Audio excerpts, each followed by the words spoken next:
Hola gente, bienvenidos al tercer video de la guía 3.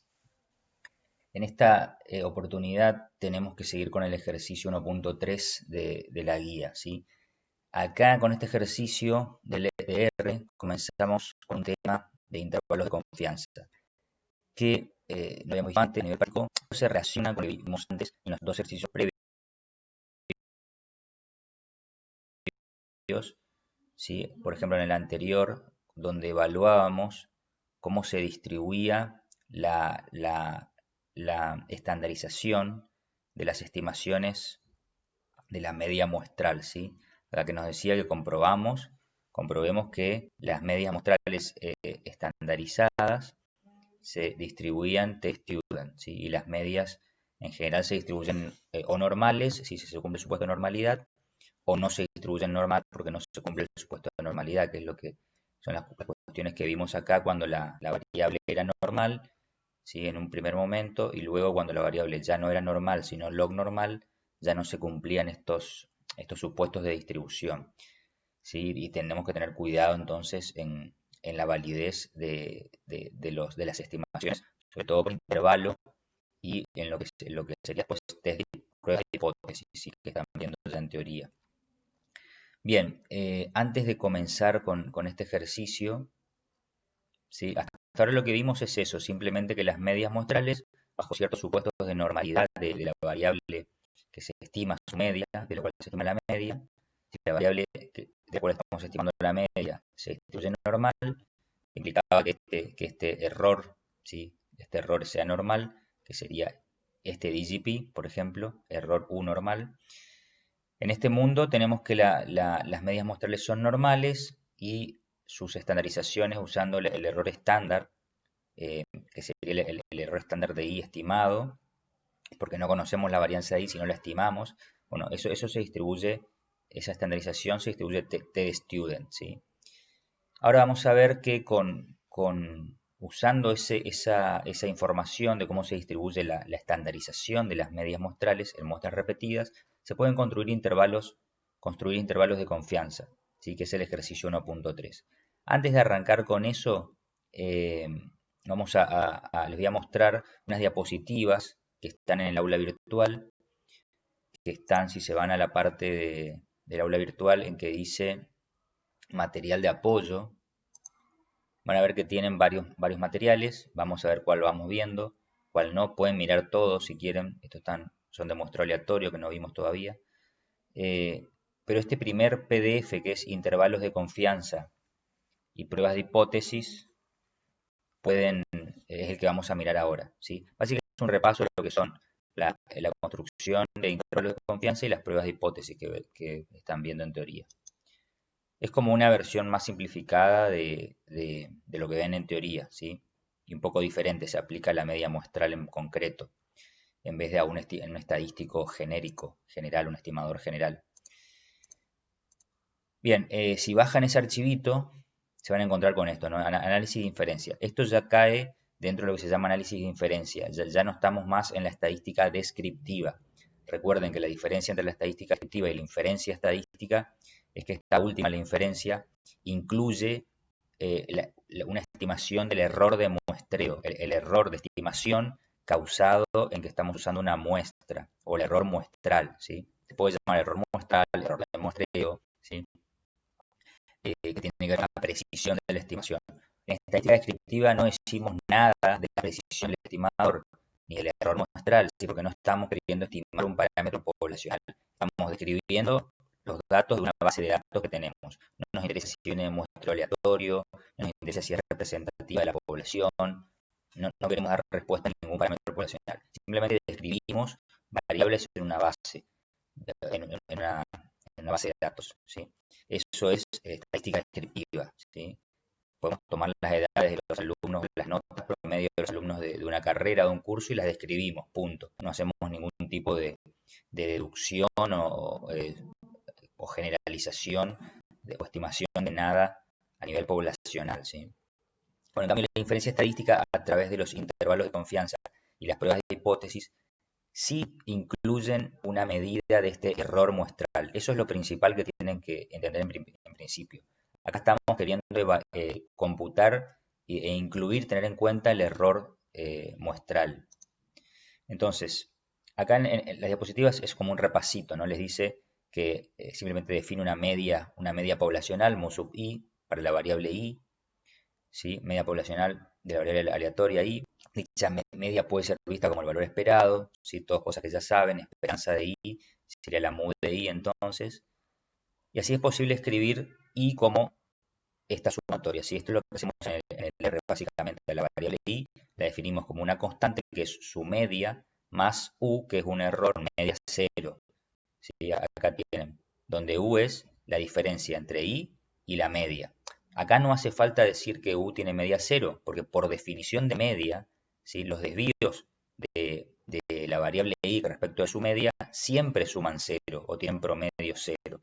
Es decir, que no hace falta decir que al definir mu de i como la media de i, ya está. Este u tiene sí o sí, no le queda otra que tener error cero. Sumatorias que sumar cero y por lo tanto tener promedio cero, si esperanza cero. Bien, esto es básicamente lo que ya venimos aplicando. Tenemos eso, pero ahora resulta que la media muestral es un estimador puntual, ¿sí? Si nosotros estimamos la media poblacional a través de una media muestral, ¿sí? Y barra, que sería, esta I barra, por ejemplo, esta sería la media muestral. Si la estimamos, usamos esto para estimar mu de i, estamos hablando de un estimador puntual. Entonces, acá que nos da un único valor, como les dice acá. Pero si queremos un estimador que incorpore el error muestral, ven lo que les decía antes, el error muestral de estimación, necesitamos construir un intervalo de estimación. Entonces, este intervalo contendrá, la media de i en muestras repetidas. Esto es fundamental. Es decir, que una proporción prefijada de veces, ese intervalo construido va a incluir al verdadero valor del parámetro poblacional, ¿sí? El verdadero valor de mu sub i. ¿Qué quiere decir esto? Esto está bueno el R porque ya los prepara su cabeza para que entiendan esto. ¿Qué hacemos en el R? Tomamos muchas muestras aleatorias, 500 muestras, 1000 muestras. Entonces ahora lo que vamos a hacer con esa idea de muestras repetidas, que no sucede en las aplicaciones. En las aplicaciones tenemos una sola muestra, pero lo que está detrás, justificando los métodos que usamos con esa única muestra, se basan en ideas de muestreo repetido, ¿sí? Para mostrar que un estimador es bueno porque es preciso en muestras repetidas. Acuérdense que cómo cuantifico yo un error de muestreo. Idealmente es tomar muchas muestras y ver cómo me equivoco usando las diferentes muestras, porque termino usando una, ¿se entiende? Pero la forma de cuantificar y pensar en cómo poder cuantificar un error es tomar muchas muestras y ver y cuantificar cómo me equivoco usando si utilizo una muestra a la vez, ¿sí? Cómo me equivoco en promedio, ¿no? Bueno, ese es el error de muestral que queremos cuantificar y queremos incluirlo en el análisis. Entonces, queremos un estimador que incorpore ese error muestral. Entonces, este intervalo, como decíamos, en muestras repetidas, en esas 500 muestras o 1000 muestras repetidas, yo voy a generar un intervalo de confianza, ¿sí? Si tengo 500 muestras simuladas con el R, voy a tener 500 intervalos de confianza. Bueno, yo puedo construir ese intervalo de tal forma que de esos, supongamos que tengamos 1000 muestras, por tanto 1000 intervalos de confianza. Bueno, de esos 1000 yo puedo construirlo de tal forma de que en 950 casos, el 95% de 1000, esos intervalos contengan al verdadero valor de mu sub i, ¿sí? Y en los otros 50 casos no lo contengan. Obviamente el intervalo de confianza ustedes saben de la teoría que vieron con Humberto, que básicamente es sumarle y restarle. Bueno, acá tienen el intervalo de confianza. Acá no está muy claro cómo es la construcción, porque es uno genérico, ¿no? Pero acá vamos a ver en las diapositivas, tienen una forma de construirlo acá. Me adelanto un poco para ir mirando. Recuerden que el intervalo de confianza es simplemente tomar la media muestral ¿sí? Para que se entienda lo que estamos diciendo, les muestro esto. Y restarle un valor y sumarle un valor. Un valor que tenga en cuenta el error de muestreo, ¿sí? Entonces, de esta forma, yo formo un intervalo. Obviamente, ese intervalo, ¿cómo aumento yo la probabilidad de que contenga el verdadero valor de mu sub i desconocido? ¿Sí? A través de mi estimación. Si yo a mi estimación con la muestra le resto y le sumo un valor más grande, estoy ampliando el intervalo. Aumento la probabilidad de que el verdadero valor de mu sub i se encuentre dentro. Entonces, esa es la intuición, ¿no? de lo que hace el intervalo. Juego con la amplitud del intervalo para la probabilidad que yo quiero, que yo fijo de antemano, de que estos intervalos contengan al verdadero mu sub i. Es decir, que de esas 1000 muestras y esos 1000 intervalos que yo simulo con el R, 900, por ejemplo, si quiero que el 95% de esos intervalos contengan a mu sub i, tengo que fijar estos valores que le sumo y que le resto y le sumo a la estimación media muestral, ¿sí? Tengo que fijarlo de tal forma de que de esos 1000 intervalos, 950 lo contengan a mu sub i y 50 no. Eso se puede hacer dado que yo sé que este estadístico t, ¿se acuerdan? Esto es la extensión que hicimos en el ejercicio 1.2 y en el 1.1 también del R. Tomábamos medias muestrales, le restábamos el verdadero valor poblacional de la media y los dividíamos ya sea por el desvío estándar o el error. ¿Sí? Si dividíamos por el desvío estándar conocido, esto se distribuía a una normal estándar. Cuando la varianza era desconocida y teníamos que estimar el desvío estándar de I y de la media de I, ¿sí? Teníamos el error estándar acá abajo. Entonces, esto es T de student, ¿sí? Entonces, yo ponía la letra T, menos T y T, en este caso.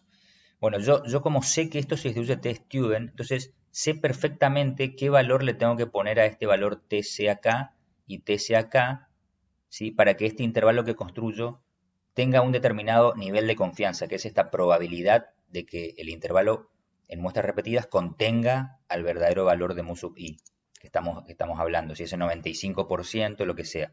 Lo fijo porque sé que esta estandarización se distribuye T de student, ¿sí? Al saber eso, yo sé qué probabilidades hay debajo de la T de student, por lo tanto defino estos valores T, menos T y T para construir el intervalo de tal forma que el intervalo contengan con esa probabilidad que yo quiero, 99%, 95%, 90%, que es el famoso nivel de confianza, ¿sí? Bueno, todo esto le estoy explicando para que entiendan la intuición de dónde sale, qué es teórico, qué es un resultado teórico, qué supuestos se tienen que cumplir. Acuérdense, necesito que, en principio, que la variable i sea normal. Si no es normal, necesito que el tamaño muestral sea grande para que todos estos resultados sigan siendo válidos, al menos aproximadamente, ¿sí? Eso lo vieron con Humberto, con las propiedades de estimadores. Pero bueno, volviendo a la parte que estábamos hablando, entonces, ese intervalo de confianza contendrá a la media de i en muestras repetidas una proporción prefijada de veces. Esto se refiere justamente a ese nivel de confianza, ¿sí? Que está acá. Dicha proporción se denomina nivel de confianza. ¿Está? Lo importante es la intuición. De esas 1000 muestras, el nivel de confianza me permite construir el intervalo para que de esas 1000 muestras un determinado porcentaje de intervalo contenga al verdadero mu sub i y otro porcentaje no lo contenga. Y yo eso lo regulo. Lo regulo. Si quiero que más porcentaje contenga, amplío el intervalo, elevo el nivel de confianza. Si me conformo con poco nivel de confianza, o sea, no me interesa tener tanto error, puedo elegir un nivel de confianza del 90% y tener como un error del 10%, que serían intervalos que no contienen al verdadero mu sub i. Estas cosas no entiendo que no son fáciles. Esto lleva tiempo entender, así que piénsenlas mucho. El R sirve para eso, y piensen cada paso y cada cosa que se la teoría. Tú lees los libros así a los papos y generalmente nadie entiende nada de estadística, sinceramente.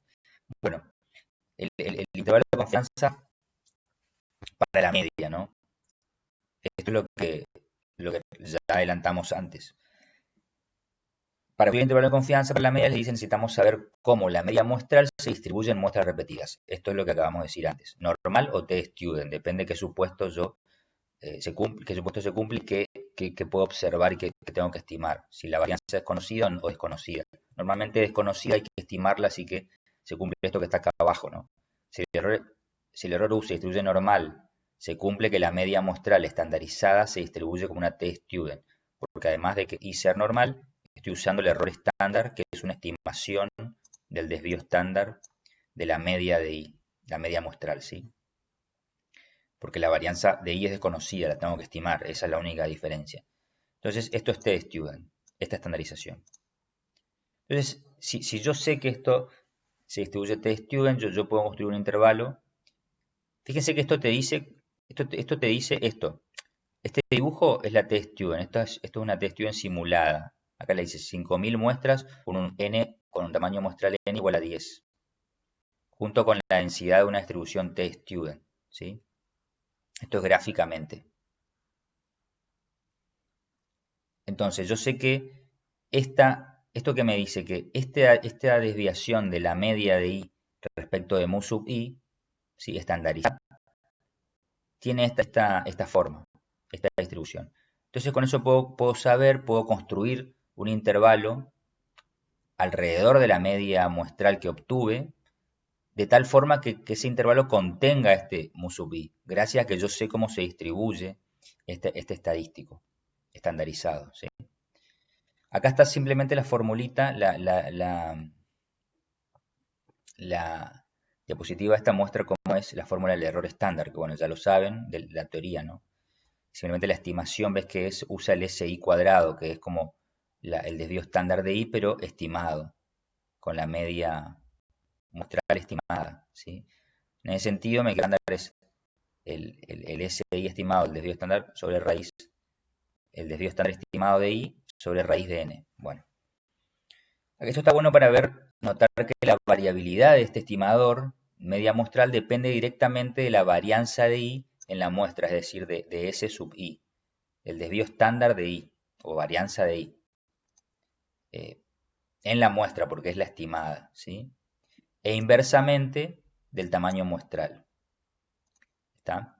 O sea, en realidad depende de la varianza de I, obviamente, pero como yo no tengo la varianza de I y el desvío estándar de I verdadero, desconozco, lo estimo con esto. ¿Sí? O sea que mientras mayor la variabilidad de mi variable I, de la cual estoy estimando su media, más impreciso el estimador, peor preciso, ¿no? Más error muestral, es obvio, ¿no? Mientras más disperso es la variable I de la cual estoy estimando algo, la media, más impreciso va a ser mi estimación, porque más variable, más volatilidad tiene esa variable.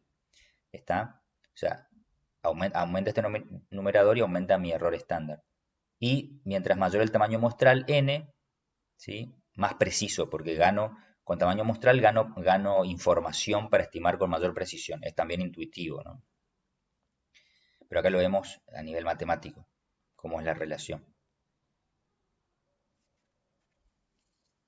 Bueno, esto es la distribución T, cómo quedaría. Con el histograma es los verdaderos estadísticos T simulados, y esta azul es la verdadera T-student que debería seguir el histograma. Esto es como hicimos en el R, ¿no?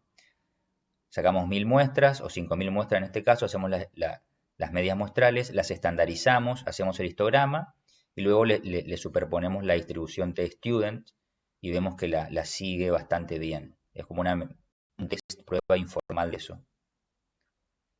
Bueno,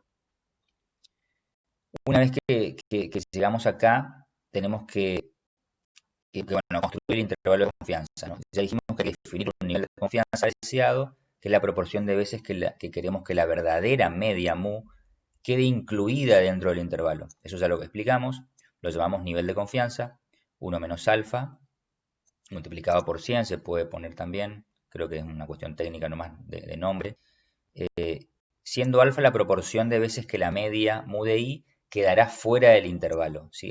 Son las veces que nos equivocamos, o sea, que el intervalo no contiene al verdadero valor de mu sub i. Es 1 menos, alfa, perdón. Alfa sería como el grado de error. Ello equivale a definir un intervalo entre menos t y tc de la distribución t-student, correspondiente al tamaño muestral que tengamos, n-1, que contenga la proporción 1 menos alfa de todos los valores posibles de t en muestras repetidas. Llamamos valor crítico al tc definido. Bueno, básicamente es esto que vimos acá, ¿no? Yo tengo la distribución que el estadístico estandarizado se distribuye t-student entre estos dos valores. Y yo puedo, como yo sé que esto sigue una distribución t-student, yo puedo decir, bueno, yo quiero que el 95% de los valores de esta estandarización estén dentro de este intervalo, o sea, sean superiores a menos tc e inferiores a tc. O sea, menor igual o menor igual que a este y este. Perdón, mayor igual o menor igual. Entonces yo puedo decir, bueno, yo quiero que el 95% de estos valores estén entre estos dos valores, menos tc y tc. Entonces busco acá el valor de tc y de menos tc de ambos extremos para que entre los dos valores yo contenga el 95% de los casos, ¿sí? Entonces uso esos tc para construir un intervalo de confianza del 95%.